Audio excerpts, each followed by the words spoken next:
Capítulo 27. Pessoas anormais. Tradutor. Otaquinho Souta finalmente percebeu que as recompensas eram maiores do que antes.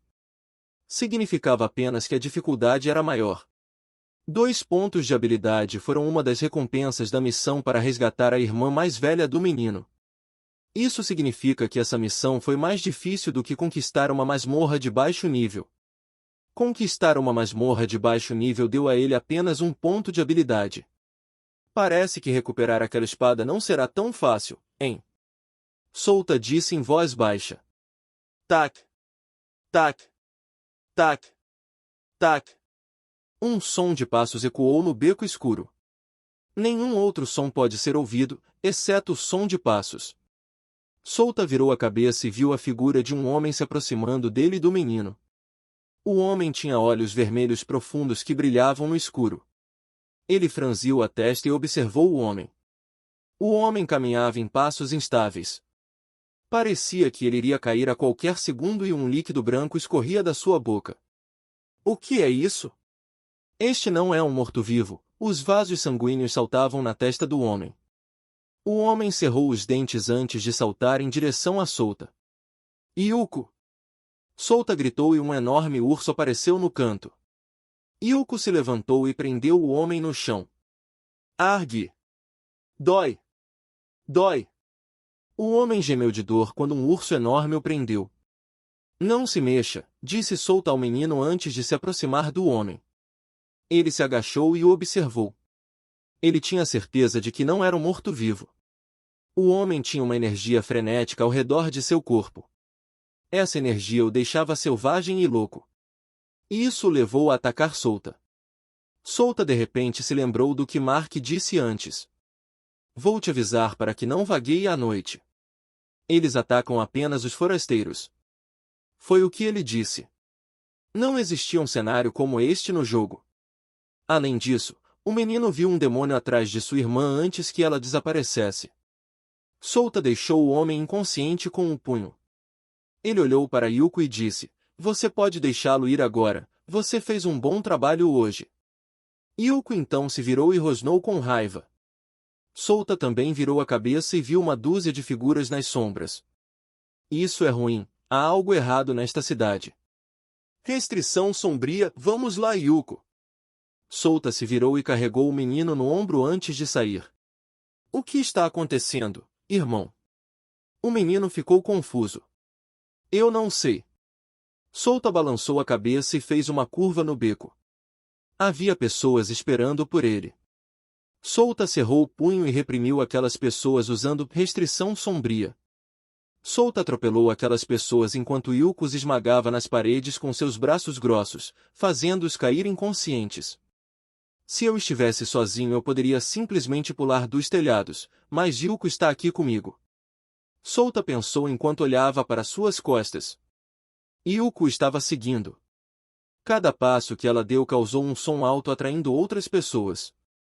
Souta sorriu ironicamente com isso. Ele então correu na direção da carruagem do anão, a praça. Exatamente como ele esperava, a carruagem também estava sendo atacada por aquelas pessoas anormais. Os 3 aventureiros que partiram com ele também estavam aqui. Jack estava deixando essas pessoas inconscientes com a ajuda de outros aventureiros. Droga! O que há de errado com essas pessoas? Jack praguejou alto ao desferir um golpe no estômago de um homem enlouquecido. Dengue! O homem foi jogado de volta para as outras pessoas antes de cair inconsciente. Eles continuam vindo. Não tem fim. Então, eles viram um urso enorme atrás da multidão. Eles estavam familiarizados com este urso. Souta circulou sua mana pelo seu corpo. Com um boom, ele correu para aquelas pessoas anormais. Esmague-os, Yuko. Yuko rugiu e o seguiu. Ela esmagou aquelas pessoas que tentaram pará-lo. Ela continuou acenando com as mãos enquanto seguia atrás de Souta. Ajude-os! Jack gritou enquanto corria em direção às pessoas anormais para abrir caminho para Souta e Yuko. Oh! Os outros aventureiros seguiram Jack. Dengue! Dengue! Dengue! Souta acenou com o braço e esmagou as pessoas anormais na frente dele. Essas pessoas voaram batendo nas outras pessoas anormais.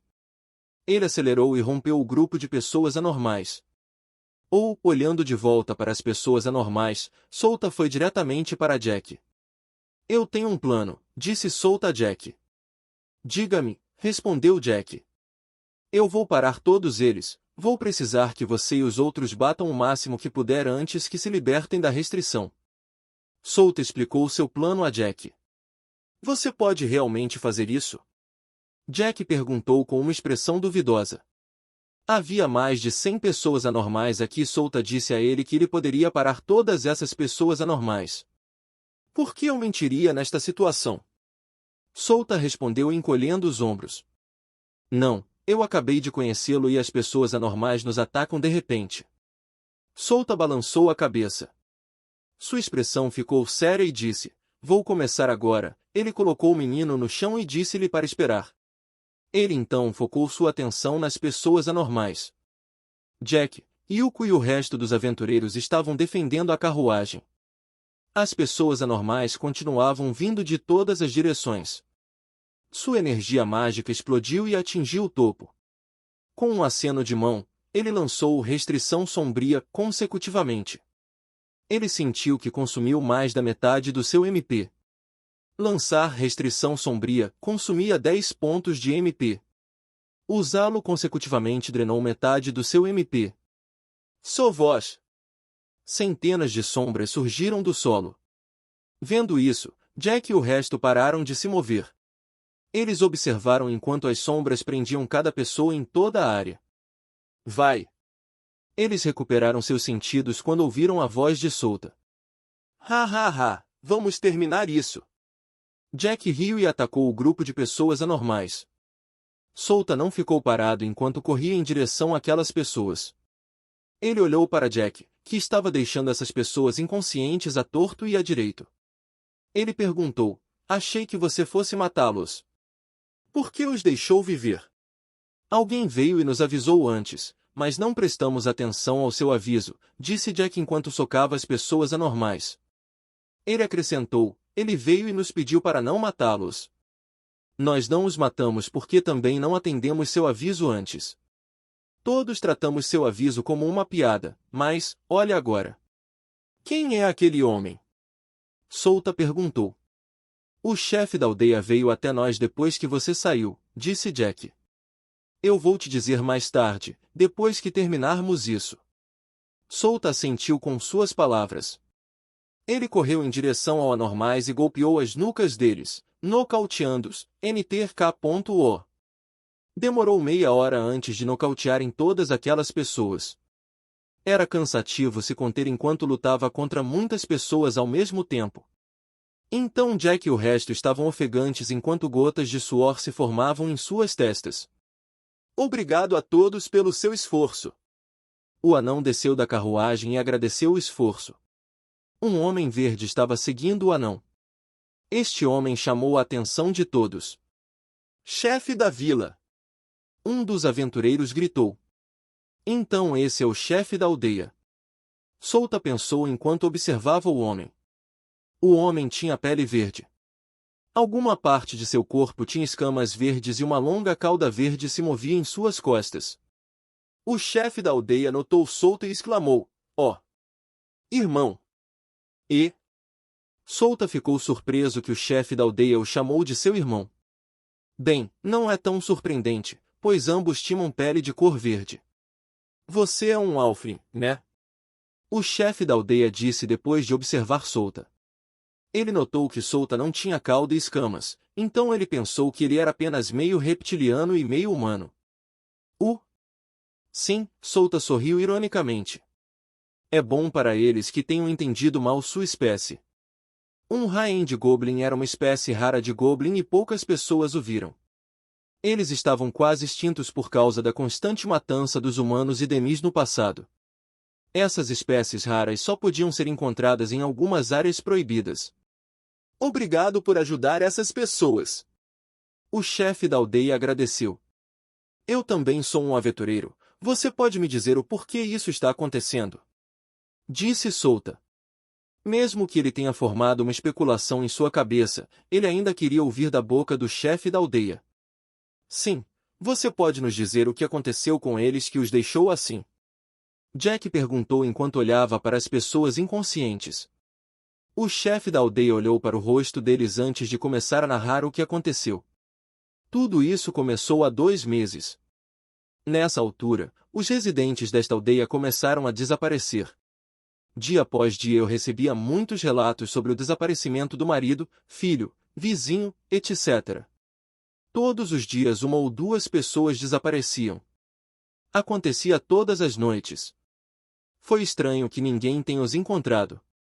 Cerca de 1 mês atrás, ele recebeu um relatório sobre pessoas enlouquecendo atacando outras pessoas.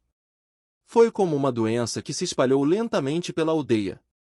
Mas eles não atacaram as pessoas que vivem aqui nesta vila, eles atacam apenas os forasteiros. Quando ele olhou para aquelas pessoas anormais, parecia que elas queriam atacá-los, mas eles estavam se segurando. É como se tivesse uma voz os pedindo para atacar as pessoas, mas eles resistem contra as pessoas daqui desta aldeia. Eles deixaram tudo sair quando estranhos vieram aqui. Muitas pessoas foram infectadas por esta estranha doença. Eles atacaram e mataram todos os forasteiros que vieram aqui. Ele enviou um relatório ao reino de Ebrei para ajudá-los a lutar contra esse estranho incidente. Mas ninguém apareceu. Até agora o reino de Ebrei nem se preocupou em investigar este incidente. Essas pessoas enlouqueceram durante a noite e esqueceriam tudo o que aconteceu na manhã seguinte. Foi muito estranho. No momento, metade das pessoas da aldeia tem esse tipo de doença. Metade?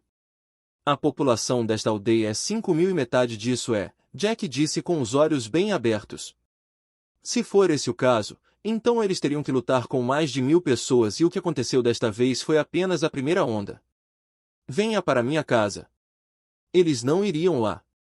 O chefe da aldeia disse. Ele conduziu o grupo para sua casa. Eles não devem esperar a ajuda do reino hebreu. Uma vila como essa nem sequer estava desenhada no mapa do continente. Para países e reinos enormes, esse tipo de vila podia desaparecer a qualquer momento. Fosse por uma horda de monstros ou por uma doença estranha como esta. Souto olhou para trás e viu que Yuko e o menino o seguiam silenciosamente. Ele tinha certeza de uma coisa. Este incidente aconteceu por causa da espada Vajrasaya. A dificuldade da missão era muitas vezes mais difícil do que no jogo. Este mundo estava indo para um futuro que ele não conhecia. Não havia jogadores para investigar e completar incidentes como este. Não havia jogadores exploradores que descobririam coisas estranhas à torto e à direito. Ele até se perguntou o que estava acontecendo nas outras aldeias agora. Parecia que sua espada, a espada Vajrasaya, estava tomando o caminho de indifícil de conseguir.